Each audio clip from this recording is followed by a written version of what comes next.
Então, para que os irmãos estejam nos acompanhando, para que os irmãos venham estar, então, entendendo, né, a menção da palavra de Deus, livro de Atos dos Apóstolos, capítulo 19, do verso 8 até o 20, onde eu estarei lendo a palavra de Deus a partir deste momento.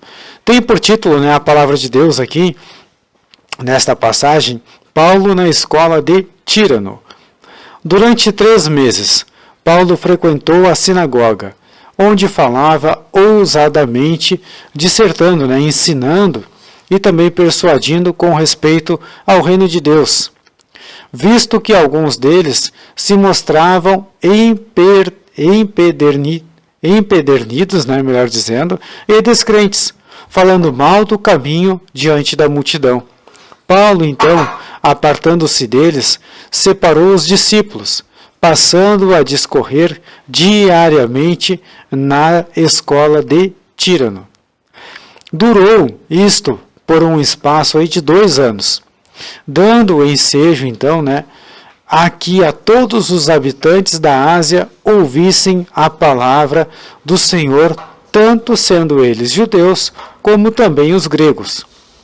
No verso 11 nos diz que e Deus, pelas mãos de Paulo, fazia milagres extraordinários, a ponto de levarem aos enfermos lenços aventais do seu uso pessoal, diante dos quais as enfermidades fugiam das vítimas e os espíritos malignos se retiravam. E alguns judeus, exorcistas ambulantes, tentavam invocar o nome do Senhor Jesus Cristo sobre os possessos dos espíritos malignos, dizendo: enconjuro-vos por Jesus, a quem Paulo prega. Os que faziam isto eram 7 filhos de um judeu chamado Seva, um sumo sacerdote. Mas o espírito maligno lhes respondia: conheço a Jesus, e sei também quem é Paulo, mas vós, quem sois?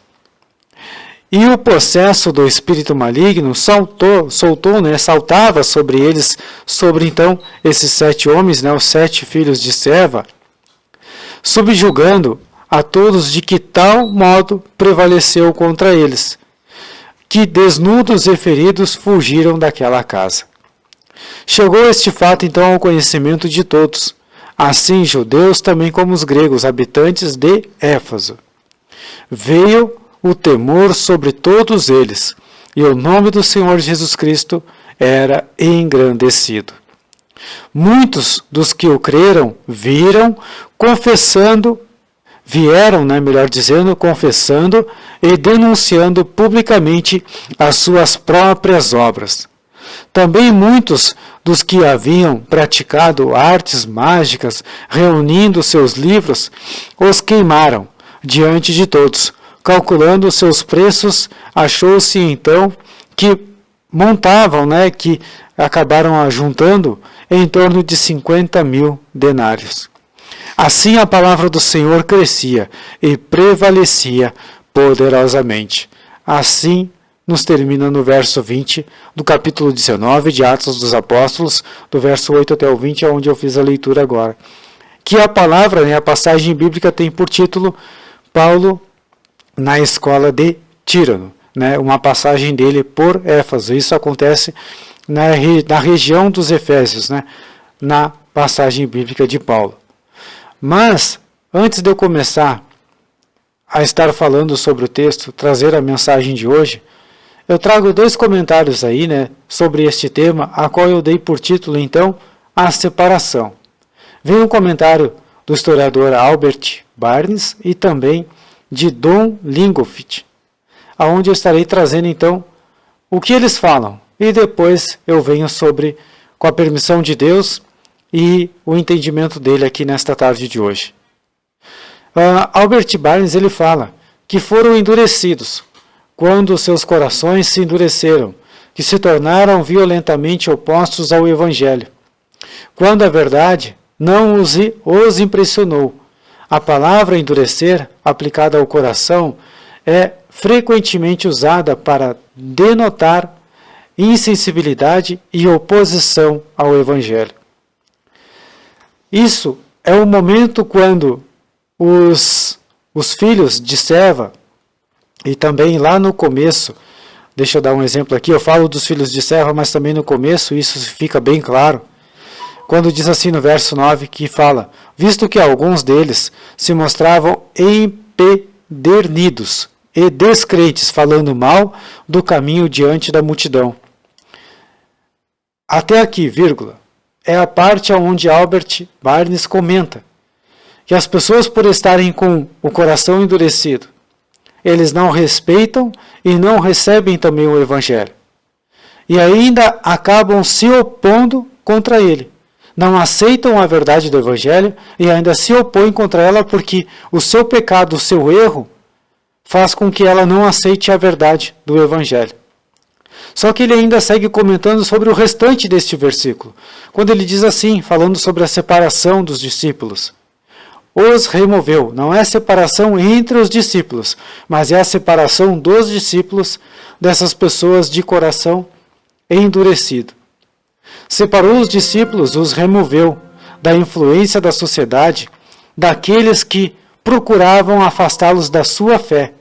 Veja que o comentário de Albert Barnes, o historiador, ele entende que na passagem no verso 9, Paulo tem o entendimento de que ele percebe que é necessário se afastar e tirar os seus discípulos também do meio daquelas pessoas ali, que estavam com o coração endurecido, se opondo contra a palavra de Deus, não aceitando a correção que a palavra de Deus trazia, e nem o seu ensinamento.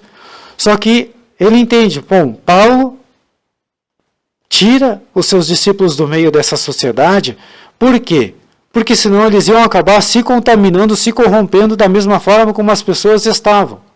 Sabe-se lá qual que era a prática que eles tinham, mas de alguma forma eles iam colocar influência sobre os discípulos se o Paulo não os retirasse. E Paulo então, com entendimento e sabedoria de Deus, ele vem e os retira do meio dessa sociedade. Essa é geralmente a melhor maneira de impedir a influência maligna de outras pessoas no povo cristão.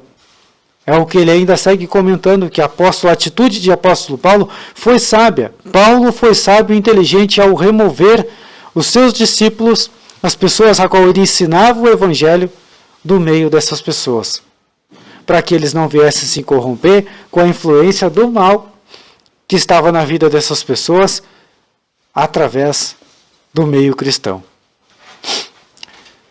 Cristãos que deseja preservar a mente, a calma e também ser pacífico, se deseja evitar as agitações do conflito e também as tentações daqueles que os desviam, ou então do ímpio, daquele que tem a prática humana, daquele que tem a prática carnal, daquele que tem a prática do indivíduo de fora, ele acaba com as suas citações, com as suas movimentações, com o seu dia a dia, fazendo com que aquele que é cristão, mas se eles não estiver atento e nem vigiando, vai se desviar por causa de toda aquela agitação, por causa de todo aquele conflito que é gerado ao seu redor com as práticas mundanas.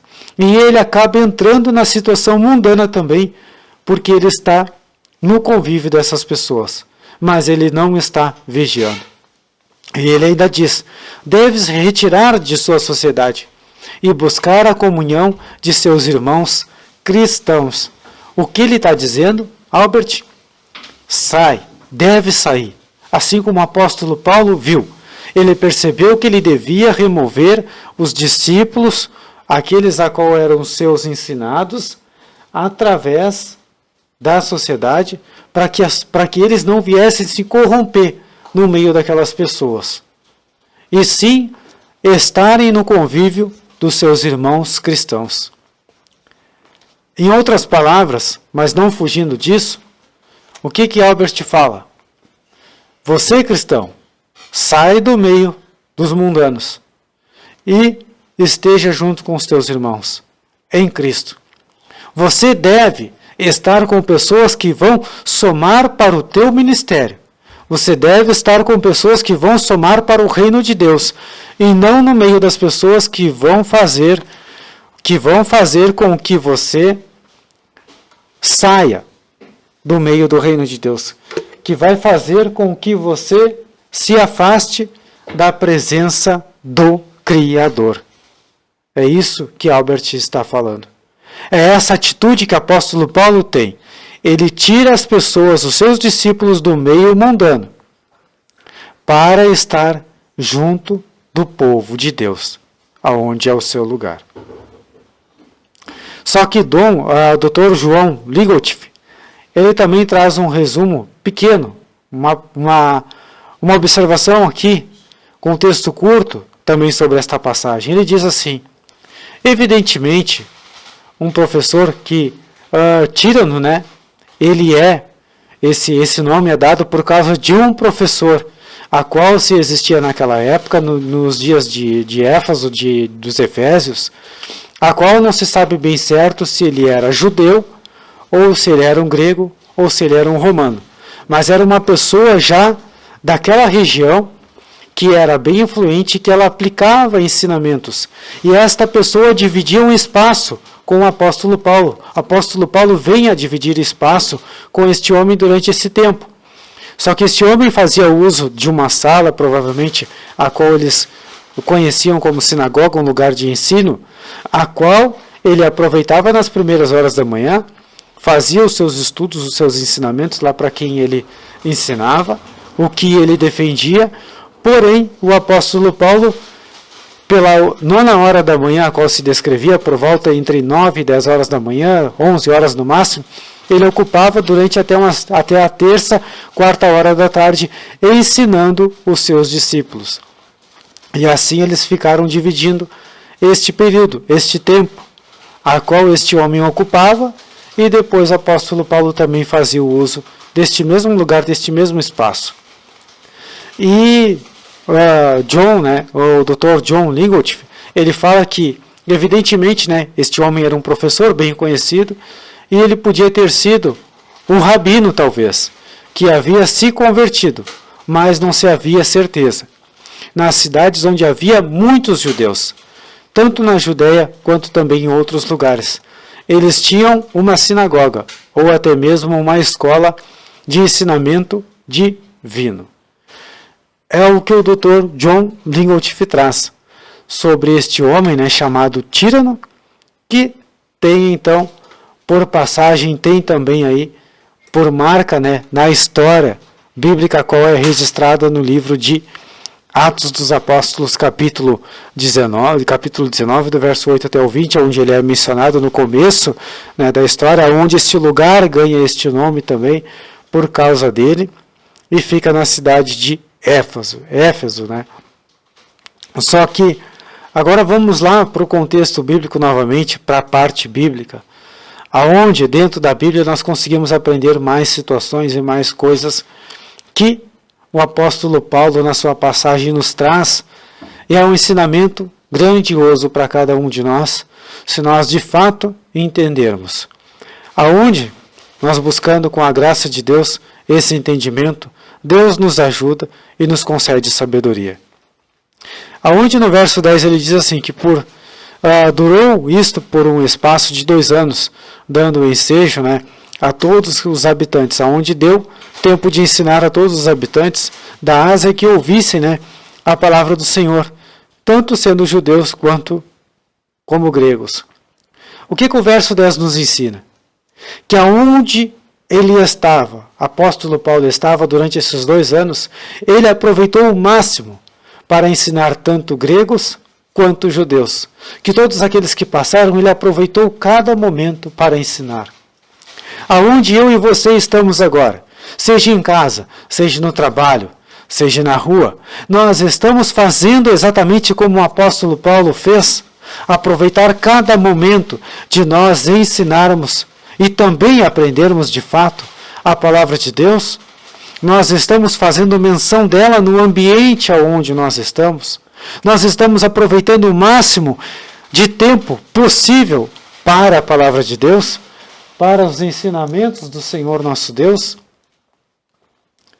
Será que nós estamos fazendo isso? A palavra de Deus é clara em dizer que neste período de 2 anos, ele aproveita o máximo para ensinar, seja gregos ou seja judeus. Mas por que isso, irmãos? Por que a palavra de Deus faz menção? Por que a palavra de Deus enfatiza o tempo? Ela deixa bem claro o tempo e também as pessoas que aprendem. Quem sabe, eu e você, no nosso dia a dia, quem sabe nos nossos dias do mês, quem sabe nos nossos dias do ano, quem sabe, nós estamos aproveitando este período para repassar, ensinar aquilo que nós aprendemos com Deus, com a nossa liderança, com o nosso pastorado, com os estudos que eu e você fizemos. Nós estamos aproveitando para ensinar para os nossos filhos, você que é pai e mãe. Nós estamos aproveitando para ensinar para os nossos colegas de trabalho, falando de Deus, falando para as pessoas que nos ouvem, você que me ouve aí, quem sabe está ouvindo pela primeira vez. Aproveite este tempo para aprender também. Não é só você que está aprendendo, eu também estou. Porque cada vez que eu vou ler, cada vez que eu vou pesquisar, eu também aprendo junto com você, antes de você receber esta mensagem.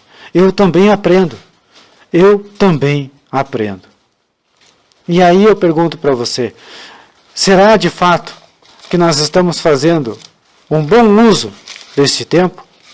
Seja aqui nas minhas palavras, preto, branco, amarelo, vermelho, seja haitiano, seja português, seja italiano, seja francês, não interessa a etnia, não interessa a sua nação, mas Deus está nos dando a condição.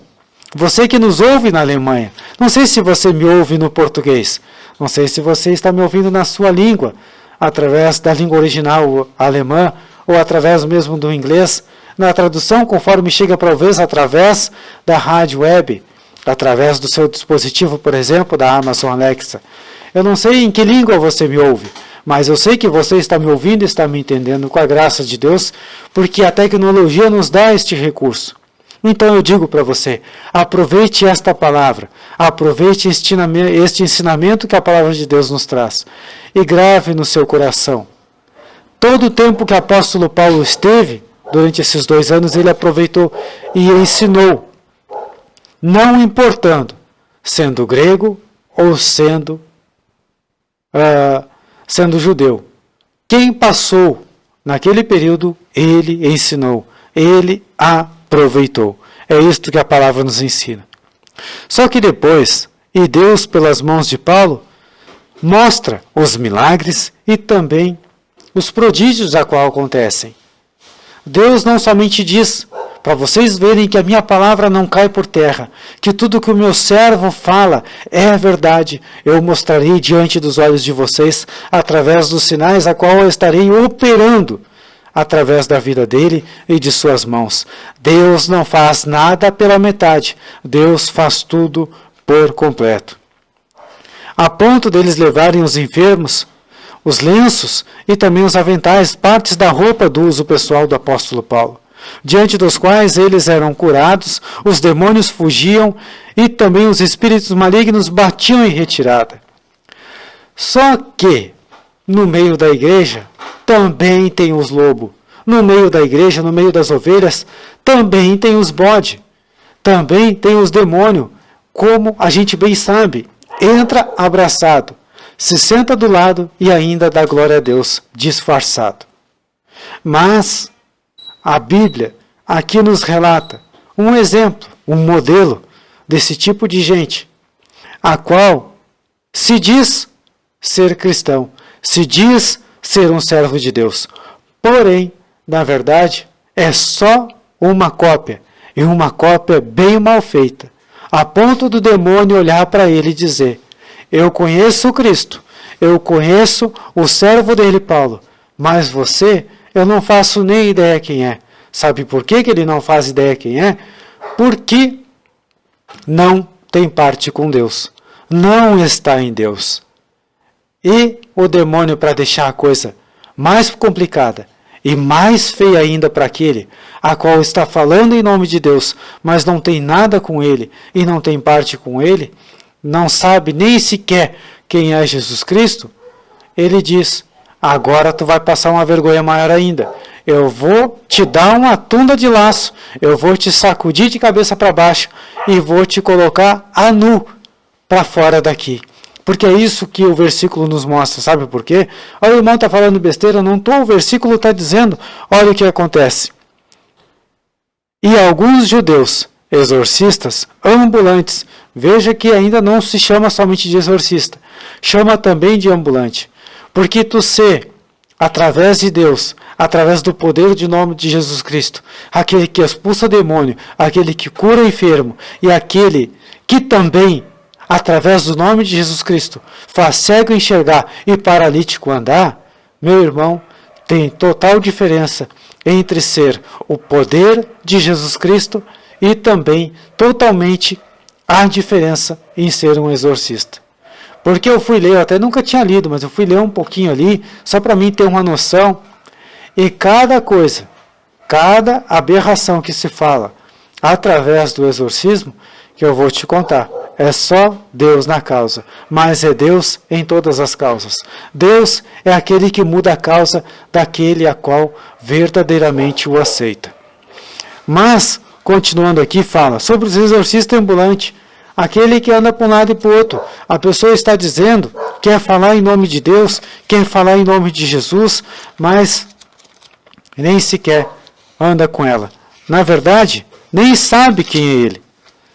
E o demônio olha para a pessoa, dá risada e ainda bota ela para correr, do mesmo jeito que veio ao mundo, sem roupa e ainda todo machucado. E não só machucado espiritualmente, vai estar machucado fisicamente também. Porque no verso diz assim, tentaram invocar o nome do Senhor Jesus Cristo sobre os espíritos malignos, dizendo, enconjuro-vos por Jesus, a quem Paulo prega. Veja, que eles mesmos estão confessando o próprio, aquele que não anda com Cristo e nem sequer sabe quem é ele, e muito menos está com ele, está dizendo, eu falo em nome dele, aquele a qual Paulo prega. Veja que ele está dizendo nas suas palavras, é Cristo, mas é de quem Paulo prega. Eu não faço nem ideia quem é.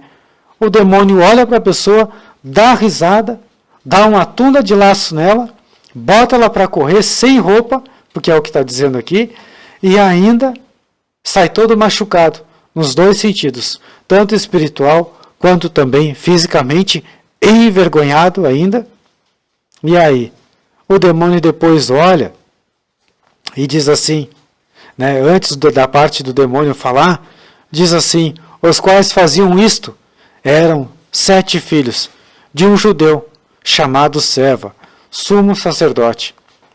Um homem, até então, o pai deles, não digo o pai deles, porque o pai deles não fala nem um pouco mais sobre a história dele, não fala sobre a pessoa. Não sei se o pai em si era ou não alguém reto, ou não diante de Deus. Eu não posso dizer porque a história não fala e também a Bíblia não fala mais nada sobre ele. Mas a Bíblia deixa bem claro que os filhos são enganadores. Os filhos estavam falando ou dizendo em nome de Cristo, mas nem sequer o conheciam e ainda os demônios ainda pegam e botam eles para correr porque eles não tinham nada em Cristo Jesus. Só que os demônios vão lá e fazem isto. Mas o espírito maligno lhes responde, conheço a Jesus, e sei quem é Paulo também, mas vós quem é? E a pessoa a qual está possessa pelo espírito maligno salta sobre eles, subjugando a todos, e de tal modo prevaleceu contra eles, que desnudos e feridos fugiram daquela casa. Imagina uma pessoa possessa com um demônio no corpo dela, coloca 7 pessoas para correr, mas sabe por quê? Porque se juntando 7, que não está em Deus, que é contra Deus, ele terá total autoridade sobre aquelas pessoas. Mas, porém, se fosse uma pessoa só em Deus, seria o suficiente para colocar aquele demônio e quantos outros fossem por terra, pelo nome de Jesus Cristo. Mas por que 7 saíram correndo? Por que 7 foram machucados e ainda levaram uma surra do demônio? Porque os 7 não estavam em Deus. Se um pelo menos estivesse, 6 iam correr talvez, mas aquele ia prevalecer contra o demônio. Mas como nenhum deles estavam, ainda apanharam e tiveram que bater corrida em retirada e ainda sem roupa e todos eles machucados. É assim como fala no verso. Chegou então este fato ao conhecimento de todos os judeus, como gregos e habitantes em Éfeso. Veio sobre eles um temor, e o nome do Senhor Jesus Cristo era engrandecido. Irmãos, eu tenho mais 3 versículos, 18, 19 e 20. E aí eu digo para vocês, a grandiosidade de toda a palavra de Deus, e eu digo assim, o meu coração se encheu de alegria, porque toda vez que a palavra de Deus é recebida por alguém, e esta pessoa recebe a transformação de Deus na sua vida através da sua palavra, que é a palavra escrita, a qual é a única verdade, que o próprio Deus diz que tudo vai passar, mas a palavra dele não vai passar, porque ela é autoridade sobre este mundo, sobre esta terra. Eu aproveito aqui o tempo também, porque eu estou com um chimarrão quentinho aqui, a qual a esposa preparou para nós, para estar levando a palavra e ao mesmo tempo molhando a garganta para ela não secar, para a gente dar continuidade. Esses últimos 3 versos aqui do 18 até o 20, irmãos, é como eu disse, o meu coração se encheu e se enche de alegria, porque eu fico alegre por uma vida, eu fico alegre por uma pessoa que recebe a transformação da parte de Deus. Os céus faz festa. Agora você imagina uma região. Você imagina não somente uma pessoa, mas mais de uma pessoa. A Bíblia não diz quantas pessoas são.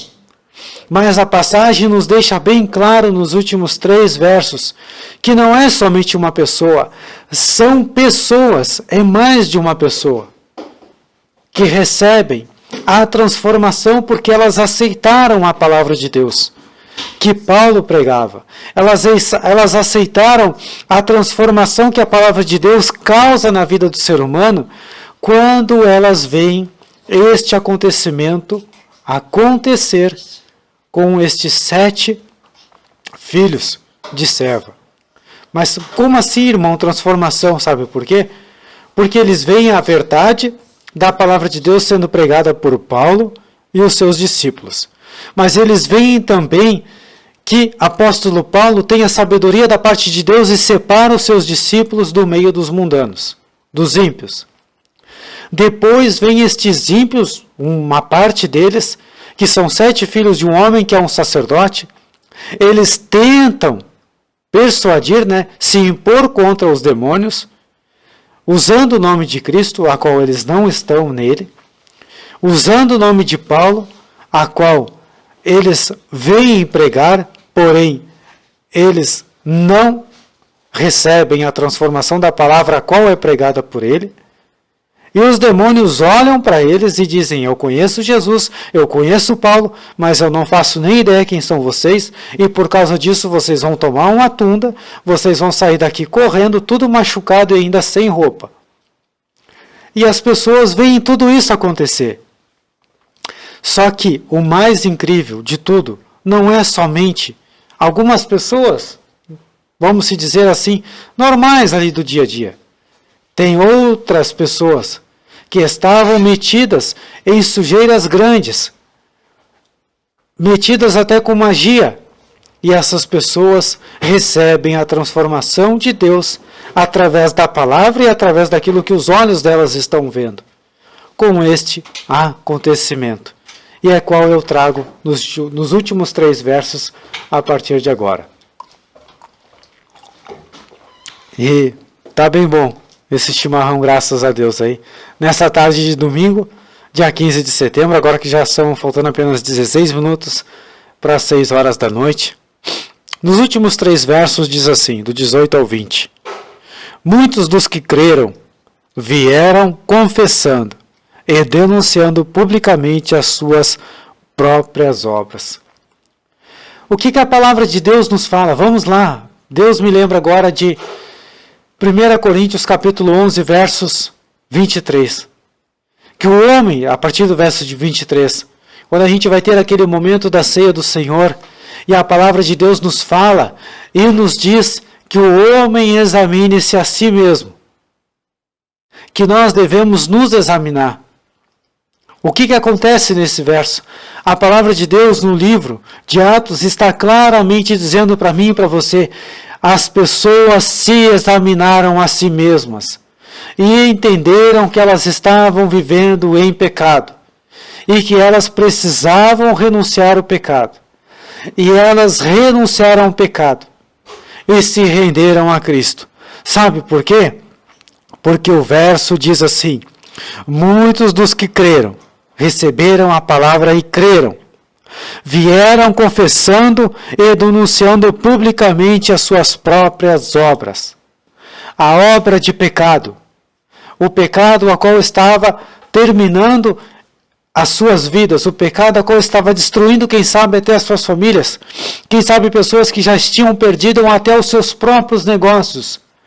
Elas publicamente renunciaram e denunciaram o seu próprio pecado, a sua própria obra do mal que elas estavam realizando.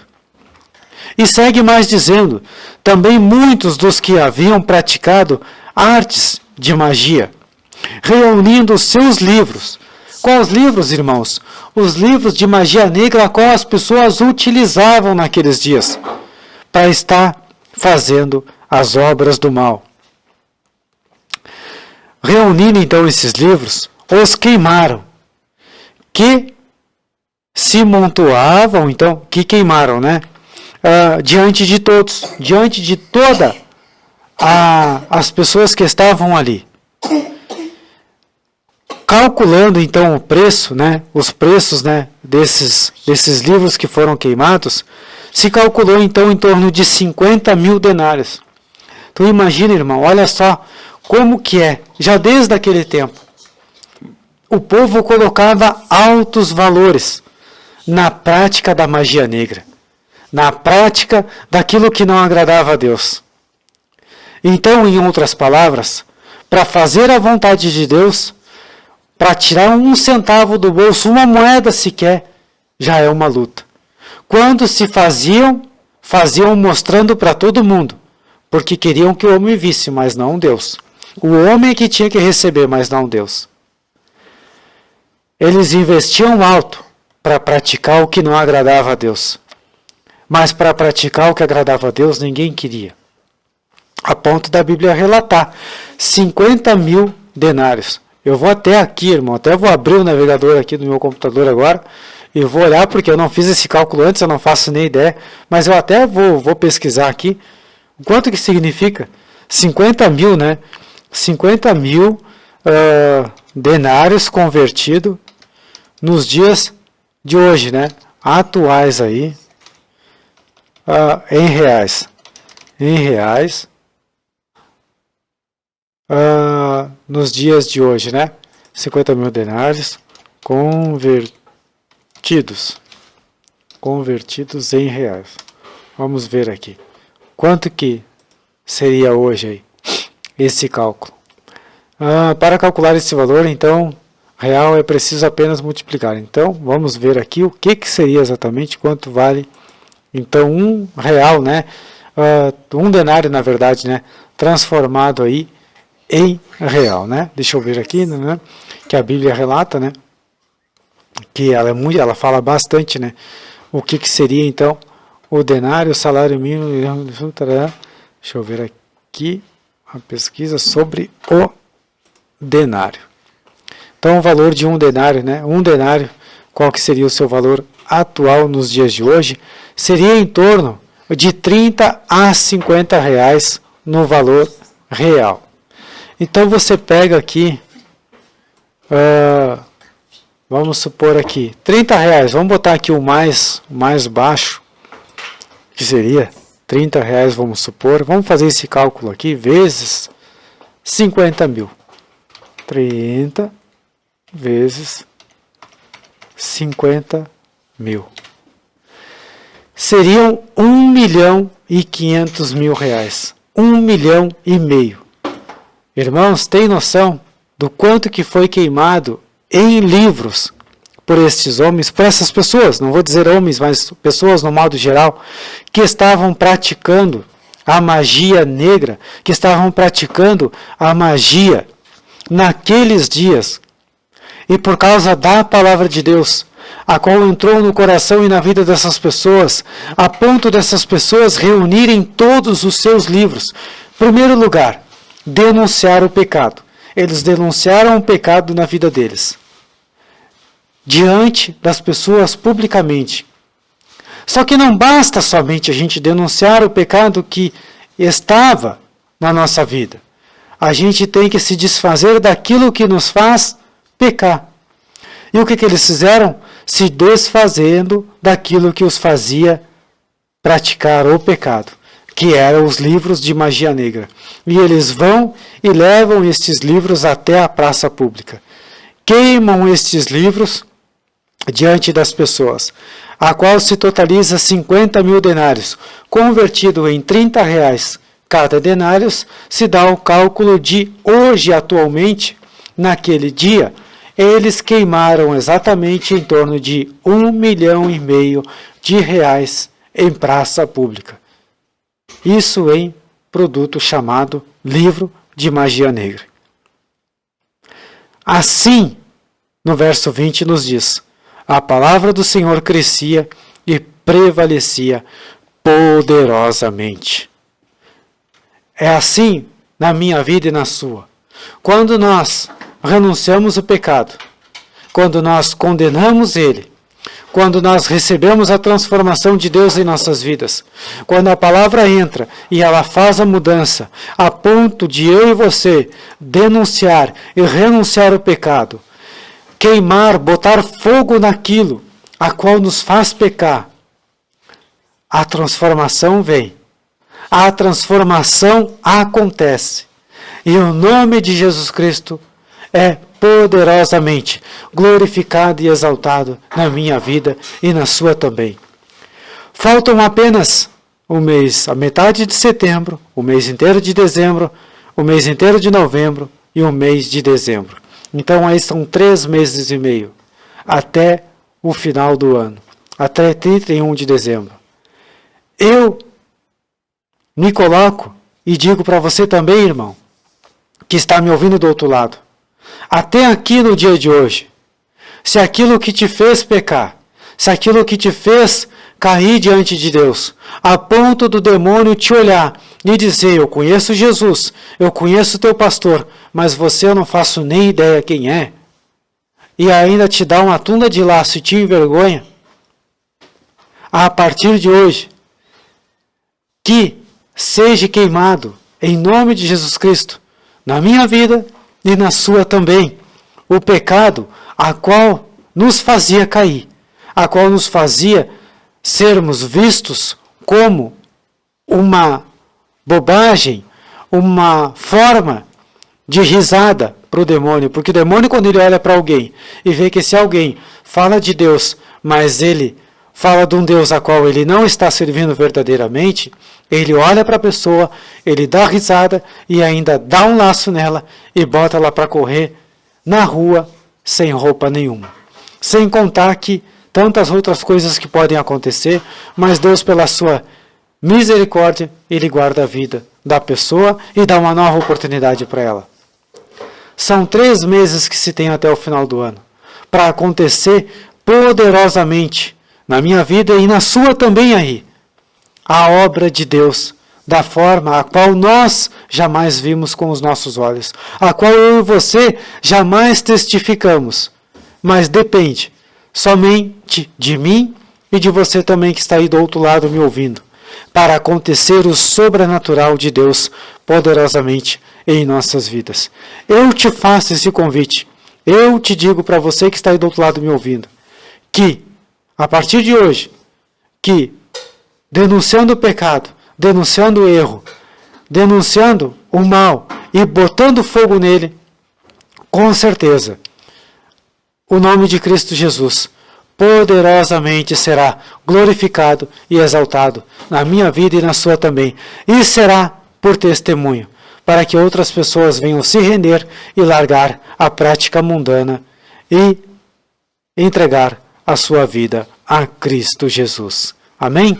Faltando apenas 6 minutos, para as 18 horas, agora que são 5h54, esta é a mensagem de hoje. E eu digo para você, faça, porque vai dar certo. Faça, porque vai dar certo, em nome de Jesus Cristo.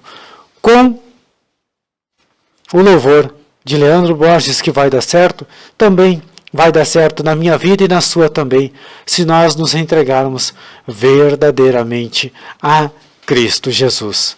Sem estar se escondendo. E principalmente, não ficar escondendo pecado, nem mentira, não ficar escondendo coisas mundanas que não provêm do reino de Deus debaixo do tapete e nem escondendo na nossa vida.